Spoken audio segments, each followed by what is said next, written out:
ఉన్న ప్రేమ కోసం ఇక్కడికి రావడం తప్పా బాబాయ్? నువ్వు తప్పు చేసింది ఇక్కడికి రావడం కాదమ్మా, తప్పుడు మనిషిని నమ్మేవన్న విషయం.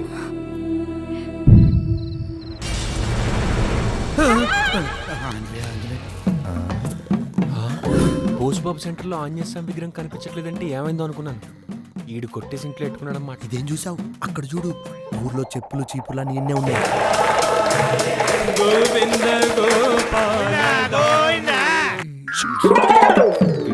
ఎంజాయ్.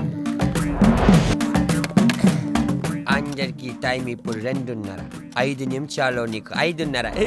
ఒరే నీ పళ్ళు ఫెవికాల్ తో డల్లి. ఇప్పటికన్నా అయిపోయావు. Hello, next item of the program. రాజింట్లో వర్షం పడాలి.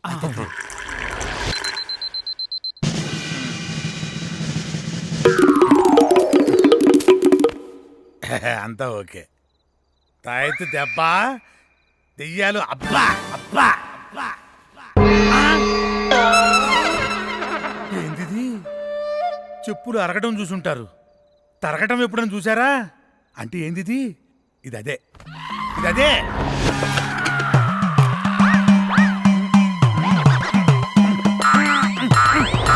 ఇదేంది ఇక్కడ ఉంది?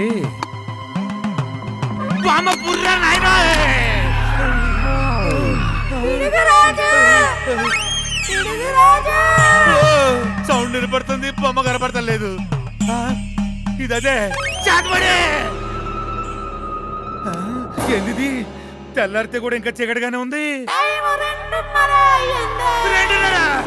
ఎవరది? ఏ కాచినా?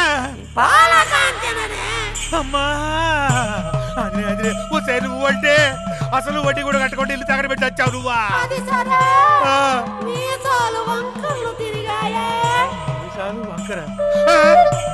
ఎట్టా ఉండే వేసాలే, నీ దెబ్బ మొత్తం ముడిచిపోయినాయి కదా పొద్దునష్టం దారా. చెయ్యకపోతే ఇప్పుడు వరకు చూసింది ఇప్పుడు ఏం చూపిస్తావు? ఏంటి అందరూ ఇలా ఒకేసారి చెప్పండి, ఏంటి విషయం? ఇన్నాళ్ళు మీ తాతగారి తర్వాత మీ మేనమామ దేవుడికి వస్త్రాలు సమర్పించేవారు. ఇప్పుడు ఆ బాధ్యత మీరు తీసుకుంటే బాగుంటుందని మా అందరి అభిప్రాయం.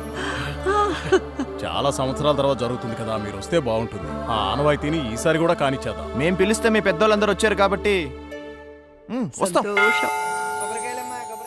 బాబు, మీరు ఇప్పుడు ఇక్కడ పంచాయతీ పెట్టి తీర్పు చెప్పాలి బాబు. ఉత్తునే అనుకో చేసేద్దాం. తాతగారు చేసినట్లయితే మనము చేసేద్దాం. ఏంటి చేసేది? అదేంటది పంచ జూరీ వెర్డిక్ట్. ఏం చేయాలో నాకు తెలుసు. అది కదా నేను అన్నది, ఎండగా ఉంది గొడుగు కిందకి వస్తావని. నువ్వే రావచ్చుగా. నమస్కారం బాబు. ఇప్పుడు చెప్పు.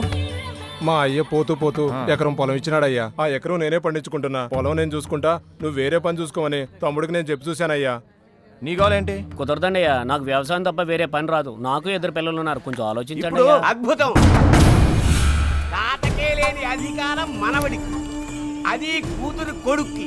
ఆనవాయితీ, పంచాయతీ, ఉత్తుత్తి తీర్పులు. పెద్దరికం తీసుకున్నవాడితే అధికారం కానీ కొడుకా కూతురని కాదు. ఈ రోజు వారిచ్చే తీర్పు ఎప్పటి నుంచో ఆనవాయితీగా వస్తుందే కదా నర్రెడ్డి. ఊరు నాది, అధికారం నాది. వద్దంటే తీసుకెళ్లి అధికారం బచ్చగాటి కట్టబెడుతున్నారు. ఏం పీకుతాడని? నువ్వేం?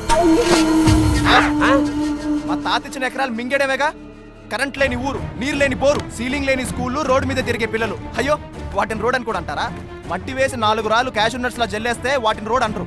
ఒక్క సెల్ టవర్ అయినా ఉందండి ఈ ఊర్లో? అట్లాంటి ఉంటే ఊళ్ళో వాళ్ళ ఆరోగ్యానికి మంచిది కాదన్నాడు నర్రెడ్డి గారు. సెల్ టవర్ ఊర్లో పెట్టాలంటే నర్రెడ్డి కమిషన్ అడిగారన్నారే నెట్వర్క్ వాళ్ళు. తెలిసిపోయింది అది కూడా. అమ్మగడు బంగారం గారు, వీడికి ఇట్లాంటి విషయాలన్నీ బలి తెలిసిపోయింది నర్రెడ్డి గారు. అదొక్కటి ఉంటే అభివృద్ధి అయిపోయినట్టేనా?